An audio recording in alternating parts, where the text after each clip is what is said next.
Today's interview was recorded last April 2024. I was asked by author Matthew Teller to help conduct this interview for the book Daybreak in Gaza that will be published on the 3rd of October.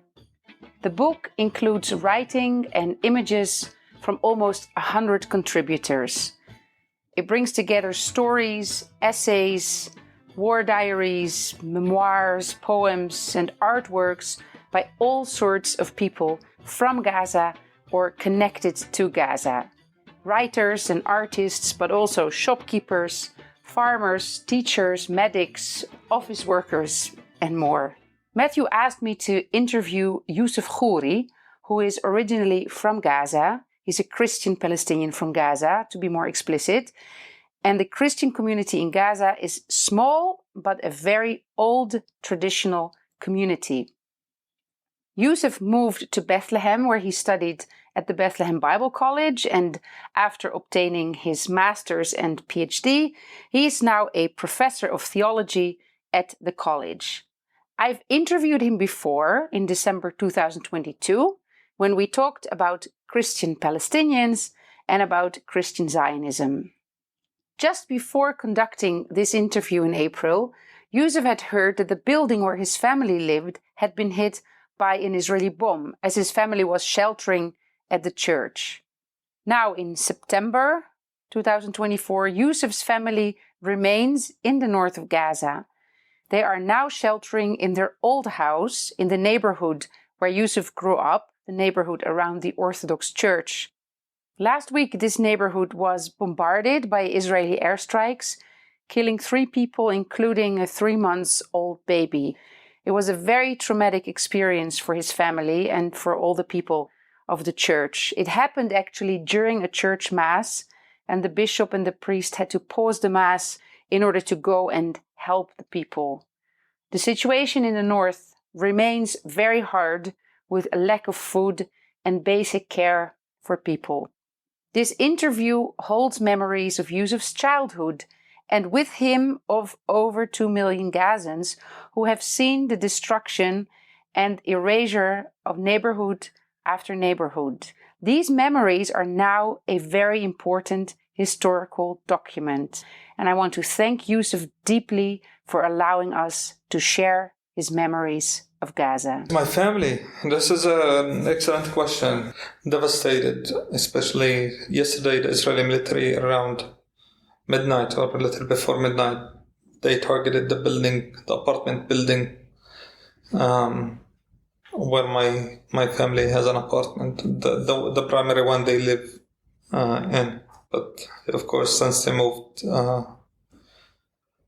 and sheltered at the church, they only go for short visits just to make sure that the apartment is all right. I think last time we were talking about it, even I mentioned to you, it's in a corner, it's safe. Last night, the Air Force targeted a 7-story building, a 7-story and 6, and the 5th was seriously damaged. And also the first floor, where my family's apartment and the supermarket that's for the building in the neighborhood, which caused serious damage in the foundation of the entire building. Wow. So my mom was in a nervous breakdown last night. Just keep trying to calm her, make sure even that she doesn't go to bed. My sister insists that my mom goes to sleep. For me, no, she shouldn't go to sleep. Let her vent out first. Try to calm down before she goes to bed. I called this morning. I canceled my classes this morning. I came to the Bible college only to chill, try to keep my mind away, but at the same time, I think this is a counseling session for me too. Yeah. So, my parents both, they went to the building to check on the house. Yeah. Still waiting to hear back. So when they get back to the church, they might call me or send pictures. I'm not sure. So they don't know what the situation is? They are on the same street of the building right now. So this is a picture that was posted last night. This is the first floor. The other picture is from far away. Can show damage on the top floors of the building. So this is the building, and it was one of the nice buildings. My parents worked hard, and they eventually bought this apartment about 5 years ago. And my mother retired 3 years ago, and she used all the money to buy a piece of land. And now they lost both. So it's... Wow, so they put all their savings in this. Yes, and this is the building's... maybe I need to... I'm not sure if it will work out. So you can see the building is fancy, even the intro. Like, it's very beautiful. So the company that built the whole building, they invested so much in the entrance of the building. It's like it cost them a lot of money. And my parents live on the first floor, so it's just from the entrance of the building to their apartment. Yeah. And my mother was there less than a week ago. And her neighbor tried to convince her, oh, come back, it's safe. Yeah. And my mother, and all of them are Muslims. And she's well connected to her neighbors. She loves them. And for her, the devastation wasn't about the house, merely the building, but also her neighbors. Because some of them, they were actually, one of the women, she was praying. And she says that she felt that the walls are tearing down on her. So she skipped with her family. So they are safe. There are people who didn't make it out. And she knows all of them. Yes. My mom, she knows all of them because when they bought the building, next year she retired, and at the apartment, next year she retired. The following year, she retired. And she was engaged not only with her neighbors, but also in the community.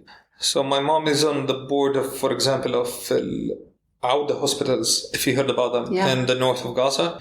My mom is on the board of the hospitals because they have several branches in Gaza Strip. So she knows people very closely who were seriously affected by the genocide. Either were killed or injured or lost their belongings, their houses. Yeah, I guess by now everybody in the Gaza Strip knows so many people who are not alive anymore and people who have lost their homes. There's nobody who can escape this. No, not at all. Even good to see, I knew this person. Like, we grew up together. Yes, we weren't in touch for last 10 years, but we went to school together, who were killed in Israeli airstrike. Although Gaza is 2 million people, you still say, this family name sounds familiar. This group of people, like last week when we talked about Abu Hasira and Bakr, this is the family names, they're mostly working fishing. So you know that these people, what's your dad name? What he does? Mostly they do fishing, and they own this restaurant or this fish shop. And the same is for Bakr. So, although it's a big community, you still feel at home. You still feel this belonging. Can you introduce yourself and your family? Who is Yousef? And also, how did Yousef end up here in Bethlehem? And what is your little bit of the extended family story? Yes, so my name is Yousef Khoury, which means Joseph the Priest. I come from a family that has a long heritage in the Orthodox tradition. It's almost 800, 900 years. And my family is native to Gaza. The 7th generation of my grandparents were the last who served in the priesthood of the Orthodox Church in Gaza City. That's why my family lives within the church vicinity somehow. Part of our house is within the church land. I grew up, my bedroom window actually is directly on the cemetery of the Orthodox Church. And my bedroom was built around the same time of the church in the 5th century. So Christianity historically came to Gaza by the end of the 4th century, the early 5th century. So my family is part of that heritage. I came out from Gaza in 2007 because of the political instability, moved to the West Bank, and I started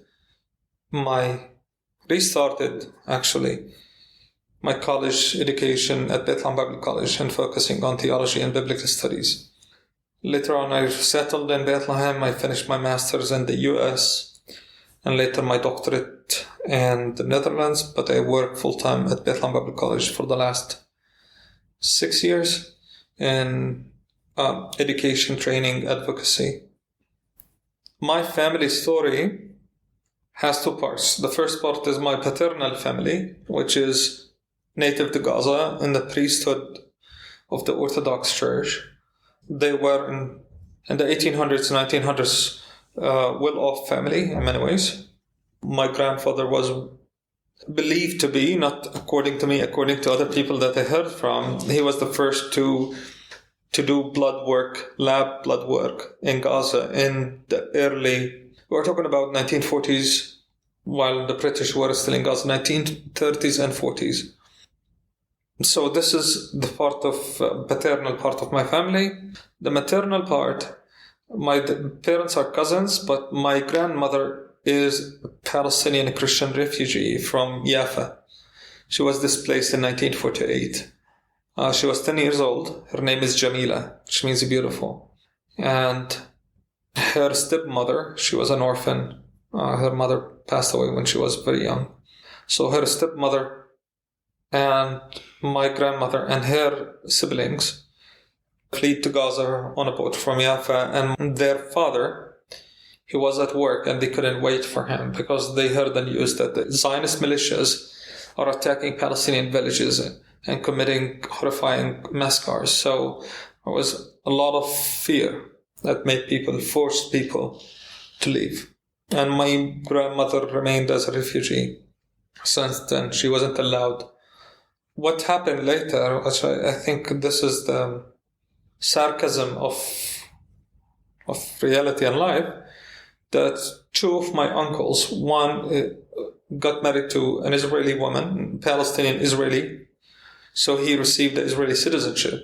He was able to buy houses, but he was never able to even get close to his mother's house, even to take a picture.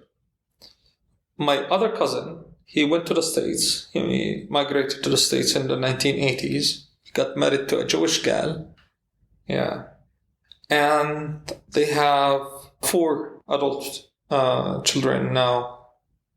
But I think once we made joke about it, that my cousins can come who don't have anything with this land. You know, they never even visited this land. They can, because of their mother, do aliyah, just of course hiding the identity of their father, make aliyah, while their grandmother, who belonged to this land, cannot. Yeah. And they live in the same house. So this is the story of my family. Have you ever been able, now that you are here in the West Bank, to get a permit and to go to Jaffa and to see where your grandmother was from? I had opportunities to go to Jaffa, but never to the place where... when I asked, always there is this fear that the Israeli settlers would call the police on us. Because it happened before with my cousins and my uncle. That's why they didn't prefer to take me there. Also because my identity is West Bank but born in Gaza. You have this added layers of potential persecution. Yeah, security situation. And can you tell me a little bit more about your own parents, what they did in Gaza, and how did you grow up? What are your youth memories, childhood memories? Yeah. So my parents are cousins. My dad married my mom when she was 17 and a half. So she got me when she was 18 and a half. I was pretty young. She was a child. And who took care of me was my grandmother. Her name is Naima, which means grace. And Naima, she grew up in the same neighborhood for almost the entirety of her life. She was native to Gaza, and she served at the church. So my dad, he didn't finish high school. So he only did middle school and the end of the middle school. And that was actually by the way the significant number of young men during that time would do the 9th grade, and that's considered like doing tawjih or the high school. And he went for more practical teaching, fixing cars, to become a mechanic later. But he didn't work in his training. He went to the United Arab Emirates before the Gulf War in the 1990. And that was 1997, 1998, up to 1999, maybe. By 1990, when the war broke out, he came back to Palestine, settled in Gaza, and started working with my other uncles in jewelry. He's a handyman, so he worked in making jewelry, selling jewelry, fixing jewelry. Many ways. So it's focusing on gold primarily. Gold is very important, right, in Palestinian culture? It's very important. Yes. I think Palestine is smart. That's something most people think it's not. But the reality, Palestine would do and put their savings in gold. Banking is something that is very recent to be part of our social economy. Let's put it in this way. 20 years ago, family would put their saving in gold. So I remember women coming from Beersheba, from Gaza, other parts of Gaza, and they will bring 500 dinars. And she wants to buy gold with 500 dinars, that only 21 carats. So it's almost pure gold. And they will make their entire life saving in that gold. And of course, it's part of the culture, the gifts that the families of the groom has to offer for the bride, and all of these traditions. So yes, gold is very important, and jewelry is very important. And the market is huge. You have a huge market of maybe 60, 70, 80, I can't remember in particular, because it's divided to new and old one. And the old one goes back to the time of Queen Helena. So I grew up in that market. Queen Helena, the mother of Constantine, yes. 4th century yes. AD. Wow. Yes. And it's a section of, actually it is an extension of an older church that is called John Baptist Church. It's an Orthodox, follows the Orthodox tradition that later in the 7th century turned to a mosque. So I grew up around that whole neighborhood, because the first time my dad sent me to work with him when I was 8 years old. So in the jewelry store? Yes. What was your duty there? Hospitality. So I'm welcoming customers to come in, making sure that customers receive their preferred drink. If someone needs anything, if they need a cigarette, I have to go and get it.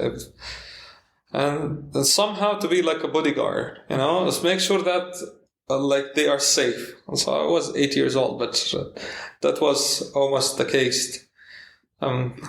For years, I spent 12 years of my life, or 13 years almost, in that place. Did you think that you would follow your father in the store? I never loved the work. I never loved jewelry. I've always loved literature, history, poets, and especially Palestinian poets, such as Fadwa Khan, Samih al-Qasim, of course, Mahmoud Darwish. Growing up in the Gaza Strip as a Christian, what choices did you have for schooling, and where did you go, and where did your friends go? Were you friends only with the people you were in school with? Were Christians and Muslims very separated, or was there more community? So schools in Gaza, you have 3 main Christian schools, which are private schools, and highly respected by the majority of the community. You have the Catholic school that has 2 campuses, one in the old city, one in what we call the south west part of Gaza, Al-Rimal, Hayy al-Rimal. And you have the Orthodox school. Majority of the students at those schools were Muslims. I would say even 90%. So you don't have this struggle of religious identity. Of course, I say it's like marriage relationship. You'll always have these arguments with your spouse. But doesn't mean that you are considering maybe divorce, or considering separation or whatever. For us in Gaza, it was we can get into arguments with Muslims, that's fine. I think it's part of the healthy dialogue and making life together to navigate through our differences. Even at once, I was so I grew up and I went to a Catholic school while I attended an Orthodox church, and later I went to a Protestant church for English classes. So I've been through the three traditions in Gaza and three educations somehow. But later on, I went to a public school. I was the only Christian in the entire school with almost minimum 500 Muslim students. I had to study the Quran. And I didn't reject the whole idea. It's for me like, okay, let's do it. It's part of the curriculum. The school couldn't afford to have a Christianity class only for one. Just for you. Yes. Yeah. They did it later in the high school, but in the middle school it didn't. So my Muslim students were actually cheating from my paper, my answers for the Quran. And that's why when I grew up and I went to law school, as part of the law school in Palestine, like the college, university college degree, you do classes on the Quran, Sharia, the Islamic tradition, Al-Hadith, and all of that. And I was like, oh, that's easy. And I think it helped me tremendously now becoming a theologian and teaching theology here. Yes. So majority of my friends who remained in the private school, and the Catholic in particular, some of them came along to more the public school. Had in the high school a teacher to teach Christianity. But honestly, yes, there were sometimes of bullying because yes, you are the only Christian in the school. It happens. It's like you are some overweight person or a different color. It's always... Yeah, when you're different, yani the one odd out, then that can happen. But when after school hours, for example, especially when you were younger, how would you spend your time? What were the things that kids played? Now these days they are all on their phones and iPads. But what was the games you played? And then also, did you play together with all the neighborhood? Yes. Yes, we played with all the neighborhood, just to make this clear up front. Muslims, Christians, that didn't matter a lot. We had 2 main or 3 main games, let's say. Football is always the top one. We don't have like football designated like courts to go and play.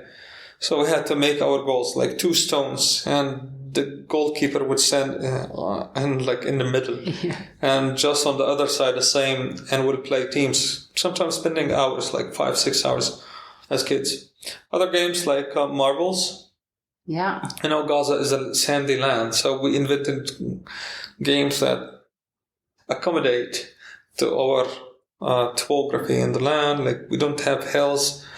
You have sand, you can dig in the sand and make holes, and you can then play in the holes with the marbles and different games related to Gaza. But also the tower you have to build. So you have broken stones. You make a tower of 7 layers, sometimes 5, sometimes 6, 7 layers usually.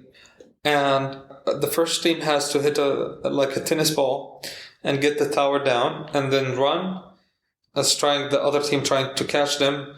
And they have to get back to the tower and try to fix it. Rebuild it, yes. So it was fun memories. But one of I think the sports that people in Gaza also enjoy the most is swimming.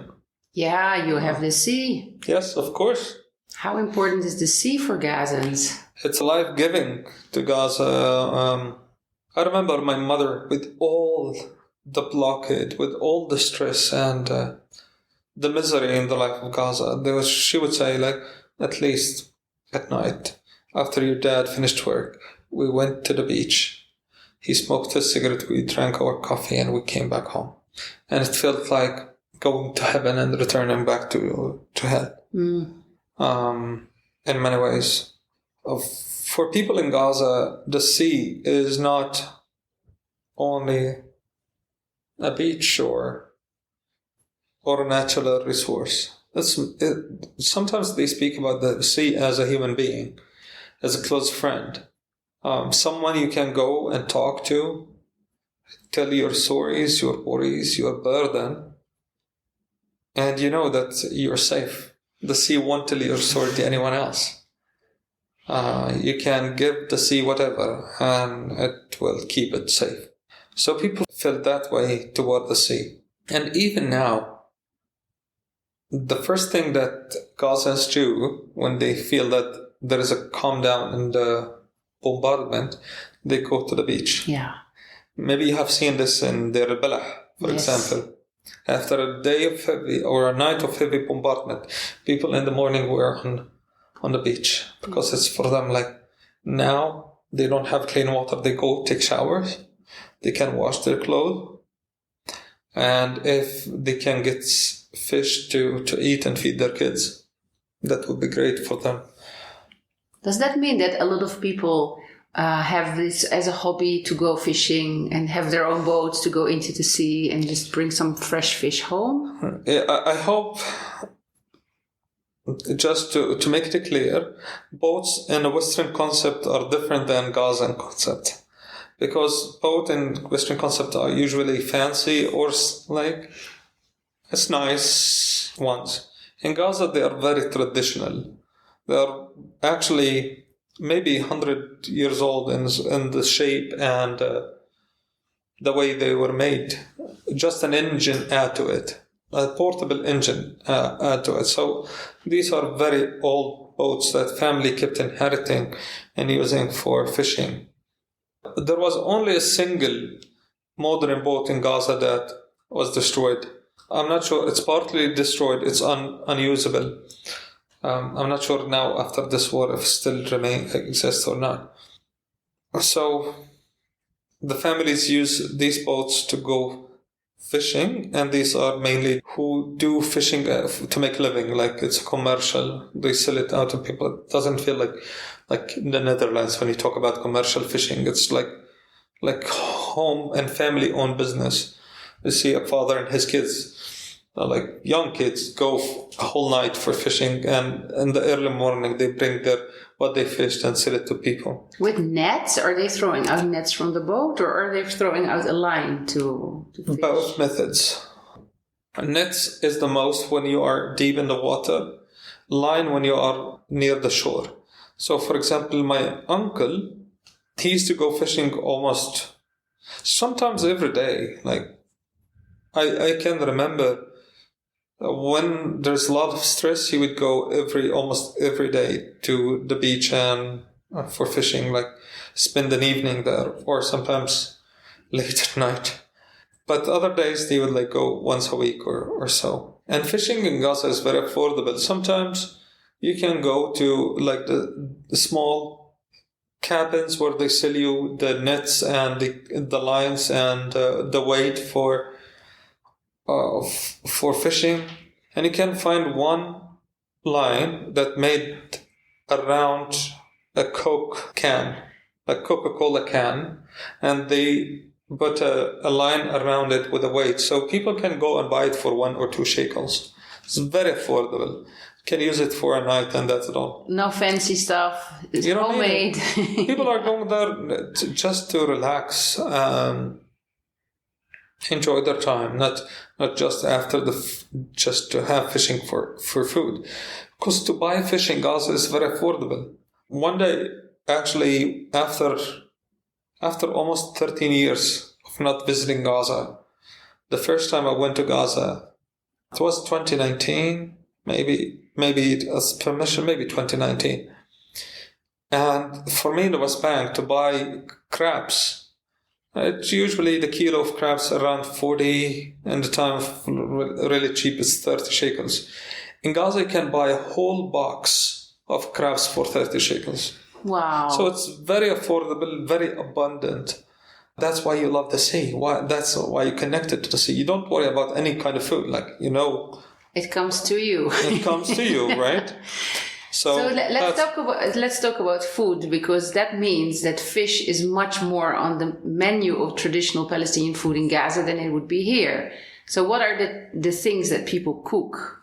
So fish, of course, number one, when it comes to people cook, because it's affordable, it's always there. Of course, crabs. But what actually is unique to Gaza is not the fish. there are some dishes that only people in Gaza eat and make, such as rumaniya. Rumaniya, it's a dish made out of pomegranate, eggplant, adas, lentils, and tahina on the top of it, right? And a bit of flour just to make it solid, a little bit solid. You cook them together. You add some spice on it, and then you add tahina, and it will be perfect if you have fried pepper. Oh, pepper! Yes, I heard about Gazans and pepper. Yes, we love our peppers. So you eat it. This meal usually made for the Lent, the Christian Lent. That's why it's a Christian meal. In fact, usually Muslims don't cook it because during Lent you don't eat. We don't eat meat or any animal products. No dairy. Also. No dairy too, right? So this is the Christmas meal, the Lent before Christmas, and the Lent before Easter, right? Or during the Easter Lent, people usually cook it more, because it's local. So I remember growing up, my grandmother had a pomegranate tree, so we have it at home. Beside Romania, you have summakiya, which is almost the same, but it's different plant to use with it. You have also nukhiyya ful. No, wait. These are very unique. What goes in the sumakiya? So sumakiya, it's sumac. It's the sumac, yeah. The spice. So you use a lot of sumac with lentils, with also a little bit of flour to make it solid. I can't remember the recipe. I think we should do a recipe for the cookings of Gaza, by the way. Yes. So you have this too. You have nukhiyya ful. Nukhiyya ful, which is ful. Yeah, brown beans. Yes. And nukhiyya. The green leaves. So you mix them together and you make a dish. I've never heard about that. Yes. No. It's like one of my favorites. Wow. Because it has to be nukhiyya, dried and crushed. Oh, not fresh. Not fresh. So crushed, and you cook it with the beans. Yeah. And it has to be served with red pepper. It's like without pepper. You cannot eat it without pepper and lemon. And people in Gaza love to eat it with onions, like fresh onions. You mean spring cooked. Onions? No. Oh, you can eat it with string onions, but like the onions, like the yellow ones, which are very smelly, very. I see that here sometimes too, and people eat it also when they eat with fool. And what about the falafel in Gaza? Is it different from here in Jerusalem, Bethlehem area? It's more affordable.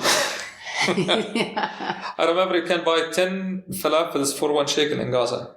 Yes, exactly. In the West Bank, it's only 2, and if you're lucky, 3. Yeah. The falafels in Gaza are smaller. That's part of it, but also it's spicier. They add more spice into the falafel. It's part of the culture that you start your day with falafel, hummus, and fool. For example, for those who work the whole day, Umad, the blue collar workers. So in the morning, they go and eat full hummus falafel. It's almost like that will sustain you for an entire day, like until you get back home, maybe 3, 4, 5, 6 p.m. Usually it can't sustain you that long to have full hummus and falafel. And it's very affordable. For example, if we go 3 of us now to Gaza, imagine it's all right to have a breakfast for all of us. We won't pay more than 20 shekels maybe. Wow. 20 shekels is enough to feed us with drinks. Yes. Yeah. Oh yeah, here easily you'll pay about 100 shekels if you are with 3, even more. Yeah. Hey, and what about, because you mentioned spice and spices, what about your memory of smells in the Gaza Strip? If you walk there in the market, and the sounds, what do you hear, what do you smell? Wow. Yeah, so I grew up near Souk al-Zawiya. Yes. Souk al-Zawiya, which is an extension also of the jewelry market. And it's just adjunct to Al-Umari Mosque.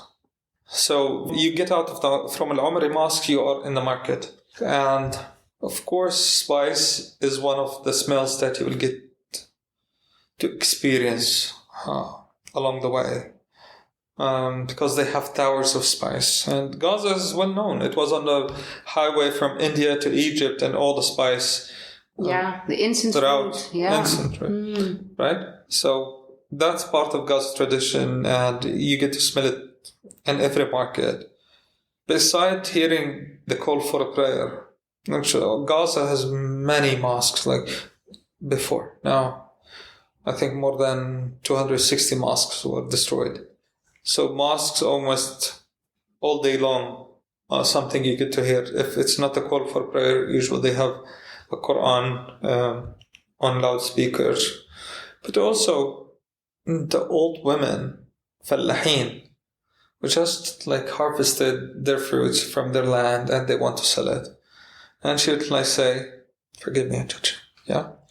I'll touch you. So for how to say like, come, try.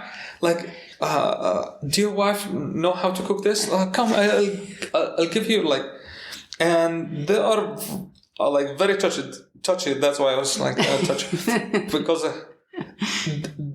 she would grab your hand sometimes, like, oh, just see it, and she would like call on you like, تعالي يا ستي, تعالي يا خالتي, like come my grandson, or come my cousin, and you feel this connection with them. Even like you hear their voice, and they are inviting you to come and buy from them, because that's what will make them get bread back home, one bread for their family. So you brought this back to me, because I when I teach classes on the Old Testament, I always say, if you want to see a Palestinian woman, you can read Proverbs 31, like the woman in the market, this mother, the precious woman, right? This is the good wife that go in the early morning and go to the market and sell her products in order to bring good stuff back home. So I see this woman as part of our tradition as Palestinians, who goes back in history to thousands of years. That even the book of Psalms mention that story. Yeah. If you think back about your own mom, and you're from a Christian minority in Gaza Strip, how did your mom feel around with her Muslim neighbors? You'll be surprised if my mom would say, oh, I have many Muslim friends and neighbors, like I'm in touch with and go to drink coffee than Christians, especially in Gaza City. Gaza is a city, so it has this whole mentality and culture where religious boundaries are usually less significant to people. And especially also in Gaza, there is this whole idea of economic class system. The people in the middle and higher class are usually very open-minded to Christians and very engaged. They do Christmas. They have Christmas trees. They come to Christmas celebrations and Easter celebrations. So these boundaries of religion looks to be like very vague and shallow in Gaza City. Even for a Christian to go to the mosque, that was accepted. Even for a Muslim to come and stay at the church, that was totally fine. It's still totally fine. It's not like other context. So friendship, hospitality, also breastfeeding each other. For example, my grandmother would call on her neighbor who just gave birth, and my grandmother already gave birth, like, oh, bring Muhammad, I will breastfeed him for you now. Like, oh, you're tired, maybe you need to help your husband do other stuff. I can breastfeed your son. And the same with the Muslim women. So they used to go breastfeed my child. I'll take your child and breastfeed them. And this was a way also to build connection with people. So if they breastfed, then they are brothers and sisters, sibling of the same breast. Yeah, that's what they. This is the old language, So breastfeeding was seen as part of building an extended family outside of your bloodline. I remember you once mentioned that there were even some Muslim families who had their children baptized. Half baptized. Oh yeah, half baptized. Half baptized. Yes. So I remember in our neighborhood, a family, I even can remember the name, Dar al-Hifni, and there is another family who sometimes have baptized their children. So what it means to have baptized is they take their children to the church, baptize them at the church, but they don't add the oil on their forehead and their body, which is like the holy oil. It marks that the person is Christian in the spiritual realm. So they don't make the cross. No. So they baptize it. The priest will baptize it and give the child. And that's how this tradition of half baptism, how it came about, the story says some families lost babies very early in the age. So one of the ideas came about is, what if we baptize our children? Would that save them? And it did. So they continued to do it. But this tradition somehow stopped, I would say, after the 1990s. Yeah. And talking about baptism, what were the specific Christian feasts that were celebrated in Gaza? Or I guess they were the same as everywhere around the world, but maybe there was a difference in how they were celebrated. Or now it's hard for you guys to go to Bethlehem or Jerusalem. Well, now there is no movement at all, but it became harder with the permit systems. Yes. So, yeah, maybe how did you do that originally when that was still possible, and how did that change over time? We celebrated the same way as in the West Bank, of course. It was much easier to come to the West Bank, an hour drive to get the holy light for Holy Saturday light, and keep the celebration going in Gaza City. Especially for the Christian community, Catholic or Orthodox. And just to make very sure that the majority of the Christians in Gaza are Orthodox and the minority are Catholics, and only very, very few, like maybe 20, 30, maximum 50 people who were Protestant. So we used to celebrate even in Gaza. For example, for Christmas, our scout, the Arab Orthodox scout of Gaza, and the Catholic scout will take the role of sometimes organizing for the celebration that's actually on the main street of Gaza City, in one of the prominent neighborhoods, where you have the Orthodox and the Catholic scout and the procession of the priest of the Orthodox and the Catholic Church go along sometimes from the center part of the city to the western side, where the Jund al-Majhul, or that whole park, where you have this sculpture of the anonymous soldier. This is part of the Palestinian tradition, just respecting those who offered their life, sacrificed their life, that we don't know their names. So this is a memory for them. So we'll have a Christmas tree to light it up, which means the beginning of Christmas celebrations in Gaza City. And you have thousands of Muslims joining the Christian community in that celebration. We didn't feel this, this kind of division, even because Yasser Arafat, first president of the PLO, the PA, the Palestinian Authority, he used to attend these celebrations. He was very close to the Christian community in Gaza. So you get to see it at official level, and also in the social construct of people in Gaza, that we go and celebrate the Christmas with our Christian neighbors, and they celebrate our feasts with us. And when you mention the scouts, because in Europe we think about scouts and we only think about they're doing survival and adventure activities. But here, what is the role of the scouting groups? And are they only something related to the church, or are there also Muslim scouting groups? Yes, so the scouts usually learn survival skills, but their main task is to volunteer in the society, be part of offering service within the church community, for example, cleaning the church, organizing the services, especially in the big events, leading the celebrations with music, for example, And it wasn't only unique to Christians, but also within the Muslim community, there were several scouts. For example, the Christian and the Muslim scout will get together quite at least once or twice a year. So it's not like, oh, we do our stuff and you do your stuff. That's true for majority of the time, but at least once or twice a year they get together. And major celebrations, national ones, they go with together. Were you part of the Scouts yourself? I was part of the Arab Orthodox Scout since I was 12 years old. The Scout started around 1997. I joined 1997, 1998. And did you have to wear a specific uniform? Yes, I'll show you a picture later on. Which color was it? It was white and navy because of the sea. Oh, white and blue. Wow. So we are the navy of the Scouts. Yes. Actually, we're considered the ones on the hilltops and the mountainside.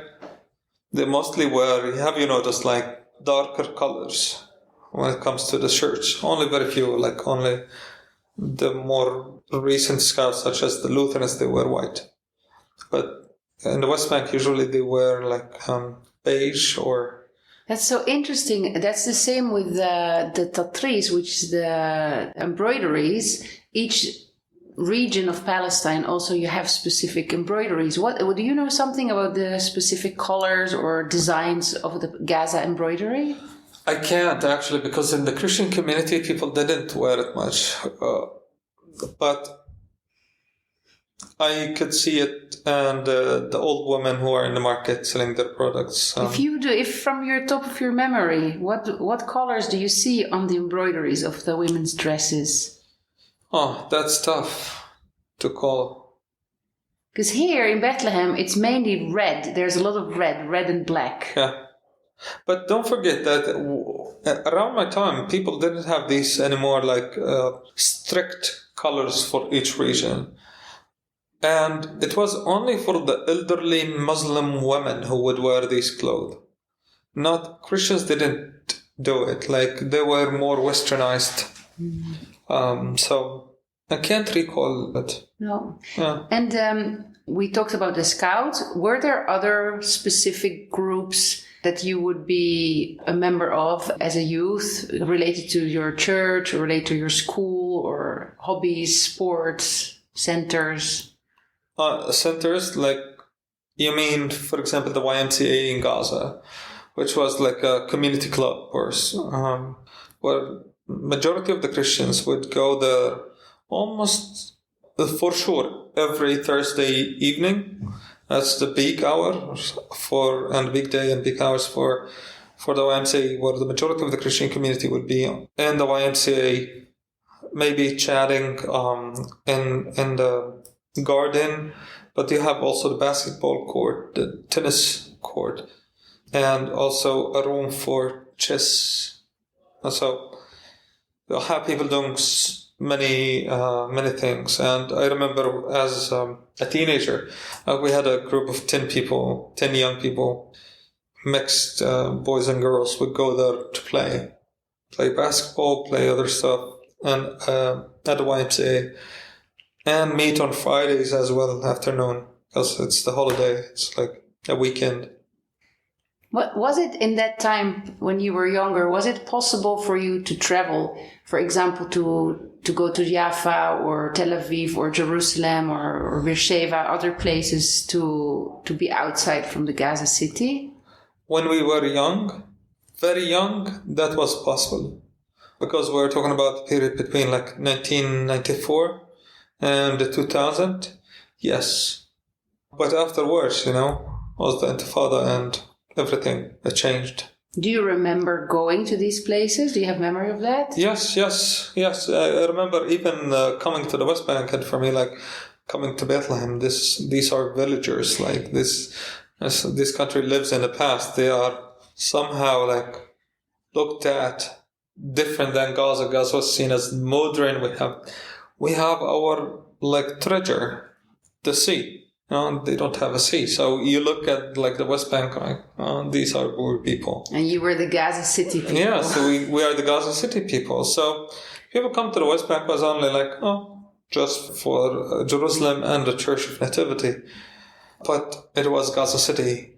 Like, I remember my uncle used to take buses from Beit Sahur to Gaza on a day trip. Like, oh, we're going to Gaza. It's affordable.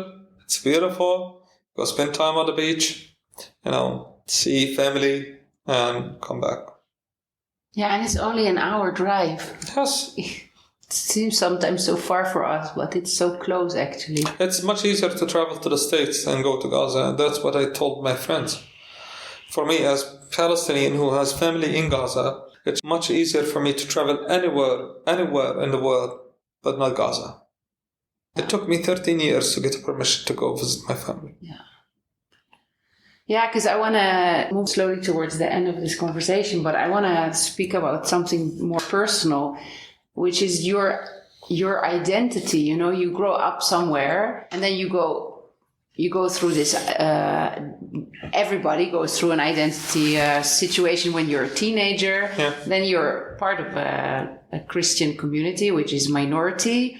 You are in the Gaza Strip, and I think at some point as an older teenager you experienced the Intifada. How do you look back at your development from that time until now? Wow. Identity is a complex issue, right? It's not static. It always grows. It develops from place to place. Just to agree on this point. So I grew up in an Orthodox family that has that heritage with the Orthodox Church. So I went to the Orthodox Church as a child. At the same time, I went to a Catholic school. So I had to practice also some part of Catholicism at school, having chapel every week, and sometimes mandates to go to a service on Friday. So I went to Sunday school classes at the Orthodox Church after Sunday service and memorized Bible verses from back then until today, so I remember them, and went to Catholic. But when I became teenager, I was exposed to the whole issue, the ideology of occupation, and in particular Christian Zionism. So I rebelled against my faith, my family faith, I would say. And I felt like there is a contradiction between who I am as a Christian and the Bible, and it's how it became the tool to justify colonization and occupation of my land. So I became a leftist in my ideology and my religion. I remember even studying Che Guevara and studying all these leftist figures back then in the 1990s, and wearing his shirt, learning how to draw Che Guevara, and these funny memories. Did you find any other teenagers your age who had the same we were a group of maybe 15 people together. The rebels. The rebels. And yes, we were always talked about as rebels. They didn't like us. Just to be honest about it. And for us, we couldn't reconcile our faith and our reality, and at the same time we want to be active in the liberation of our country in a ways that's peaceful, non-violent, but without abandoning the whole idea of our national identity. We looked at ourselves as Palestinian Arab Christians, Orthodox, and part of the Muslim fabric of our society. When I left Gaza in 2007, I came here to Bethlehem, and I was surprised when I learned that there's a Christian Bible college. So I was able to reconcile the both issues. So when I came to Bethlehem Bible College, suddenly I discovered that actually my Christian faith is anti-imperial, anti-colonial, and it critiques Christian Zionist ideology. So I fell in love again with my faith, and I was like a Palestinian Arab Christian. That's who I am. And these are not contradictory. These are complementary parts of my identity. And I decided to dedicate my life and to study theology and biblical studies and help others in my community to reconcile their different identities. So that's how I came along to become now just someone who's embracing who he is as Palestinian Arab Christian, comes from an Orthodox heritage. I love all the Christian historical traditions in my land, and I see it as part of the beauty of a mosaic and the long history and historical heritage and cultural heritage of Palestine. And I hope to pass this along to my students now as a theologian, as a professor at a Bible college, just to help my students to also to see the Bible from the point of view of the oppressed, and people who are looking for liberation, people who are hoping for divine interference to break them free from their colonizers and oppressors. Yeah, Yousef, I realize when we are talking now for an hour about your memories of the Gaza Strip, that a lot of the things and buildings and places and even people that are now running through your memory, they are not there anymore, or they're not in the place anymore where they were. And we don't know, it's April now, we don't know how things are going to develop. But this is probably a very difficult brain exercise for you. Or how do you feel about these memories, and knowing that maybe next time if you ever go back to Gaza Strip, that you will not find those anymore? I think I'm in the first phase of, some people call it depression, others call it reconciliation. It's just denial of what's happening because I don't see it. Somehow I think, maybe it's something. Even when I see pictures, I still have this sense of denial. It's trying to cope with what's happening because it's too heavy to handle, to process. But at the same time, I'm grieving because it's like, I'm grieving the whole idea that the Christian community who had that long history is now disappearing. Not disappearing in the words like, it's like just parts of the natural historical progress of societies. But there is an ethno-religious cleansing of Palestinian Christians from their homeland by the occupiers. And I'm looking at that now and I feel like, yeah, it's heartbreaking when you see, like, might go to the church that is 1500 years old and there's no community to worship there.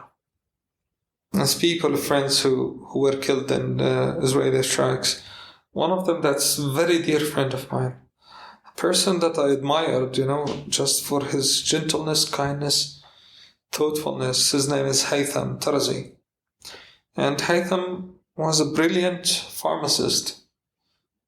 Just had his second baby.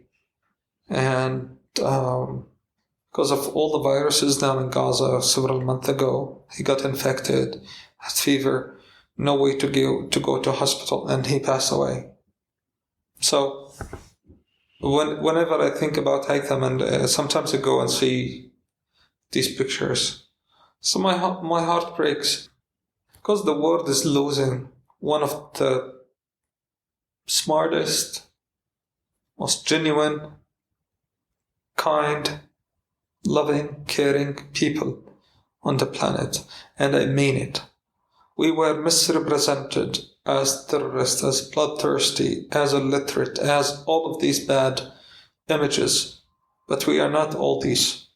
We are beautiful, life-loving, caring community that will host you, will feed you, will make sure that you're safe, even at the expense of their own safety, at their own kids.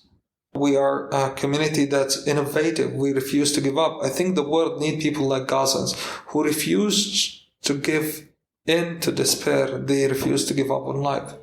They always dig tunnels to go to the other side. Even if they have to fly over walls, they will always make a way. So you think that eventually people will be rebuilding Gaza if they get the opportunity? Definitely. And even on a faster rate than anyone expects. This is part of our smooth and resilience, I think, as Palestinians. If we don't build Gaza on the ground, we still build Gaza in our hearts. And that's what's very important. You cannot take Gaza out of the people. You can destroy the whole thing, you can occupy it, but you will never take it out from us. It's the same what happened to the Palestinians in 1948. The colonizers have tried to take Palestine from us, from our memory. But they didn't succeed. They never succeeded. And they are stupid. They still try to repeat the same methods and expecting different result. No, we will not give up. We will not give in.